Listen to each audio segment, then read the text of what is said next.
Olá, meus nobres e queridos amigos inscritos e membros do canal Spook Houses, Casas Assombradas. Hoje nós vamos começar mais um podcast. Hoje nós vamos trazer Gerd Theissen dentro do critério das religiões dos primeiros cristãos, uma teoria do cristianismo primitivo. A obra de Gerd Theissen é uma apresentação e uma análise da fé cristã primitiva sobre a ótica das ciências das religiões.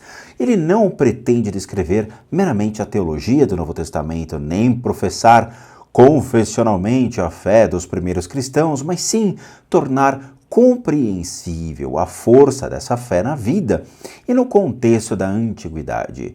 Nesta empreitada, Theissen persegue dois objetivos. Em primeiro lugar, ele sonda a vida do cristianismo primitivo e explica suas afirmações teológicas mediante análises semióticas, psíquicas e históricas. Desta forma, por meio de categorias das ciências das religiões, torna-se-ão visíveis a fé, o culto e o ethos da igreja primitiva. Em segundo lugar, ele mostra como o cristianismo primitivo evoluiu a partir do judaísmo e criou um universo simbólico religioso autônomo, que possuía um extraordinário dinamismo para a construção de comunidades e que modificou toda a história do mundo conhecido de então. Bom, Gerd Theissen é doutor em teologia e professor de Novo Testamento na Universidade de Heidelberg, na Alemanha. É com ele que nós hoje iniciaremos e nos deliciaremos com essa incrível obra que mudou a minha vida e eu tenho certeza que mudará a vida de vocês. Então sentem-se, acomodem-se, porque vamos iniciar uma nova jornada. Bom, esta obra é a tentativa de uma descrição e análise da religião cristã primitiva sobre a ótica das ciências da religião. Gostaria de apresentar seu conteúdo de maneira tal que se tornasse acessível às pessoas, independentemente de sua postura religiosa ou não religiosa. Por certo, existem diversas apresentações da história do cristianismo primitivo e de sua literatura que não pressupõem posicionamentos específicos. O que falta é uma apresentação adequada da religião, da fé, do ethos e do rito cristão primitivo, ou seja, daquilo que movia interiormente as pessoas no cristianismo primitivo. Quem deseja informar-se a esse respeito é remetido a teologias do Novo Testamento. Estas representam uma perspectiva intracristã. São escritas geralmente para futuros pastores e pastoras. Trata-se de uma tentativa legítima e necessária de apresentar uma religião a partir de dentro. Todavia, o Novo Testamento e o cristianismo primitivo são por demais importantes para que não se possa torná-los acessíveis sobre uma perspectiva unicamente científica. Seus textos e suas convicções pertencem à informação ou informações culturais fundamentais da história humana. Independentemente de quem sejam ouvidos como pregações ou lidos como componentes de nossa tradição, não é bom nem para a sociedade nem para a igreja que eles sejam excluídos do discurso geral. O certo é que todo estudioso escreve inconscientemente a partir de seu ponto de vista. O autor desse livro, ele é cristão e ensina teologia numa faculdade teológica. É pastor ordenado, pároco, ele prega, vive o cristianismo primitivo e seus textos. Alguns pretenderiam considerar isso um limite intransponível para o seu empreendimento. No entanto, existe uma diferença entre alguém transformar sua perspectiva em programa e aceitá-la e refletir sobre ela como um contexto heurístico de descoberta. Não, porém como único contexto de credibilidade e de comunicação do próprio pensamento. Isso é, podemos apresentar as coisas que amamos de forma que se tornem compreensíveis e acessíveis a todos. Até os que possuem, em relação a elas, posturas completamente diversas da nossa. A ciência serve para que possamos entrar em comunicação com pessoas que trazem marcas diferentes das nossas e que possuem visões contrárias. Na cultura odierna e especialmente na teologia, apenas uma minoria partilha desta opinião. ela contradiz a mentalidade pós-moderna, mas existem esforços semelhantes na exegese finlandesa. O estudioso do Novo Testamento, Heikki Hansson, em Helsinki, independentemente obviamente, do escritor, Geert Tyson, tivera a ideia de uma tal apresentação da religião cristã primitiva. As perspectivas resultantes bastante diversas. Contudo, ambos eles possuem uma opinião que a comunicação científica ela é possível e necessária para além das fronteiras das respectivas posições religiosas. Ademais, parece que tal apresentação da religião cristã primitiva é também importante para a própria igreja e para o cristianismo. Hoje em dia, ninguém pode ligar-se a uma tradição sem que não inicie um diálogo com outras. A perspectiva externa torna-se sempre mais uma parte da perspectiva interna. Nós só asseguramos nossas próprias tradições à medida que as dispomos ao diálogo. O diálogo com outros é a parte de um diálogo com nós mesmos. Esse livro, ele remonta a Speakers Lectures, que seria preleções dos conferencistas em Oxford. Isso mais ou menos em 1999, 98. E, obviamente, o escritor, ele tece muitos agradecimentos à Faculdade Teológica da Universidade de Oxford pelo convite para aquelas conferências. Eles constituíram uma ocasião propícia e um desafio para a elaboração da teoria religação cristã primitiva em forma concisa e em prazo limitado, não obstante tivesse a intenção de bem mais tarde entregar-se a esse projeto, mas na verdade como resumo do trabalho a respeito do cristianismo primitivo.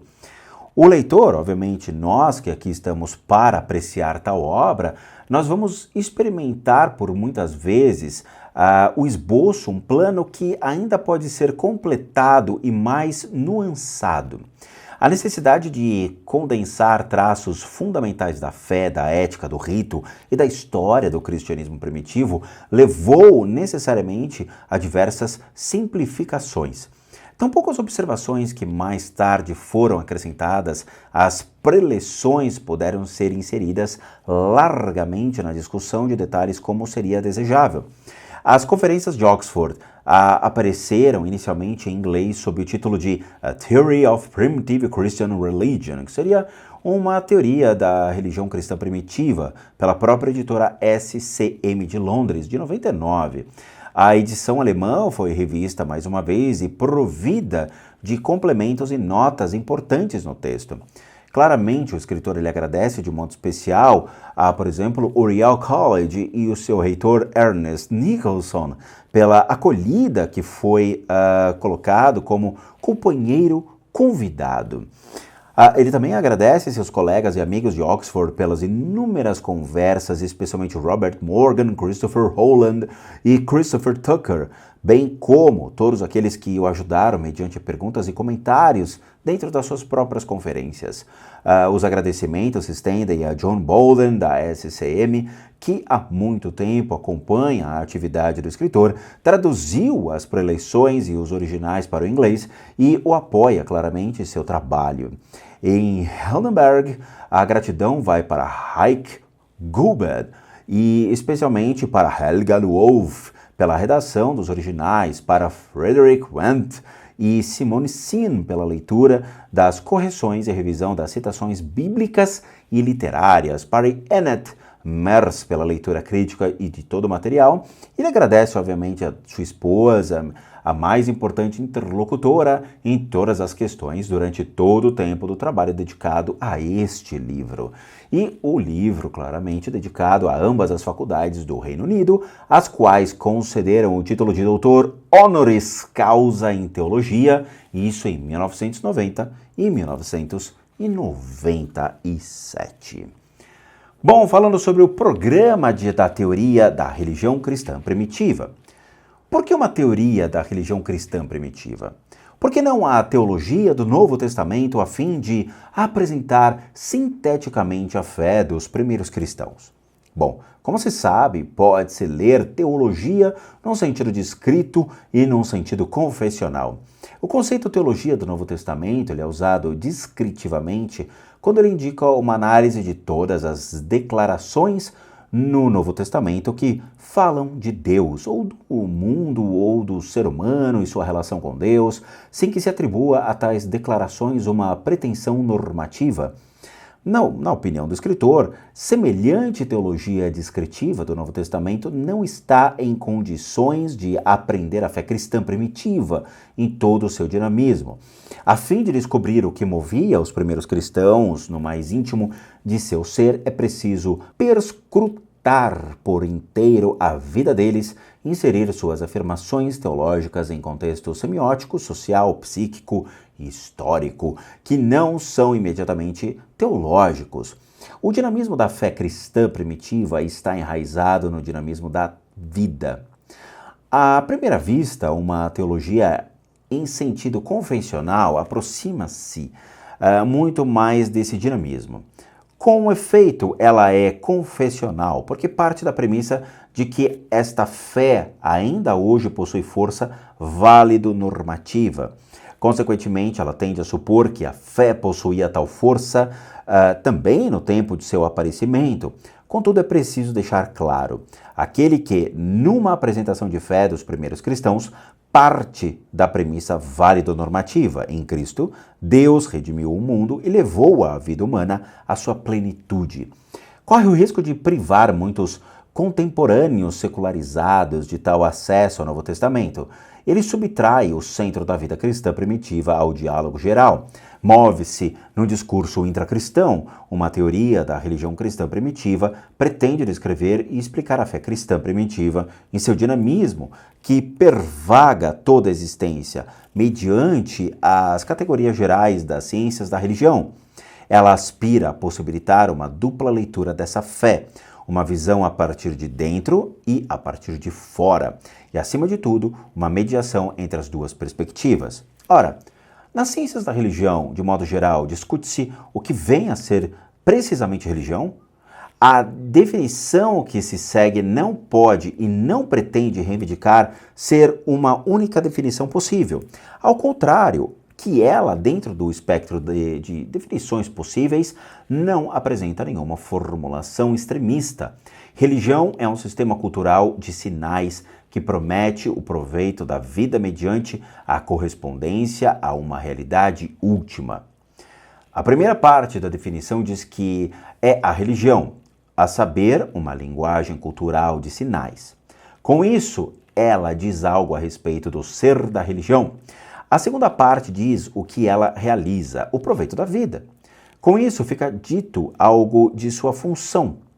A definição deixa aberto se e em que sentido existe uma realidade última, pois a afirmação de que a religião, mediante a correspondência à última realidade, promete o proveito da vida, assume, por certo, a autocompreensão das religiões, mas não exige que ninguém o admita. Tomemos a primeira parte da definição, que diz respeito ao ser da religião. Sua especificação como linguagem cultural de sinais contém 3 traços. A religião possui caráter semiótico, sistêmico e cultural. Em primeiro lugar, a religião é um fenômeno semiótico. Com isso, a distinguimos-nos de outras definições de religião. Não afirmamos que ela é a experiência do sagrado. Não dizemos também que ela seja uma projeção humana. Dizemos ela é um sistema objetivo de sinais. O que significa isso? O ser humano não pode existir em seu ambiente tal qual o encontra. Ele precisa modificá-lo. De um lado, ele faz isso mediante o trabalho e a técnica, e de outro lado, mediante a interpretação. A compreensão do mundo dá-se por meio de um sistema de interpretação, pelo senso comum no dia a dia, pela ciência, cultura e religião em campos especializados da vida. Por intermédio do trabalho e do conhecimento, o ser humano transforma seu mundo num lar habitável. A mudança do mundo, valendo-se da interpretação, não acontece mediante intervenções causais da natureza, como no tratamento e na técnica, mas por meio de sinais, ou seja, com o auxílio de elementos materiais que, na qualidade de sinais, criam relações semióticas com algo específico. Tais sinais e sistemas de sinais não alteram a realidade específica, mas sim a nossa relação cognitiva, emocional e pragmática com ela. Eles incrementam a nossa atenção, organização, coerentemente as nossas impressões, ligam-nos aos nossos comportamentos. Somente no mundo assim interpretado é que podemos viver e respirar. Bom, meus amigos, este foi mais um capítulo deste incrível livro, este livro que fez uma grande diferença na minha vida e com certeza também vai fazer uma grande diferença na vida de vocês. Eu espero que vocês tenham entendido. Caso não tenham entendido o capítulo, por favor, escutem novamente e fixem as principais partes do que é lido para vocês, porque é deveras importante a fixação desse conteúdo para que vocês entendam as diferenças entre a palavra de Cristo e como houve alteração, manipulação e adulteração dos conceitos de Cristo primitivo para os dias de hoje. Ok? Então é isso, eu agradeço de coração a todos vocês e vejo vocês no mais um capítulo desse incrível livro. E como eu sempre digo, bons sustos a todos nós.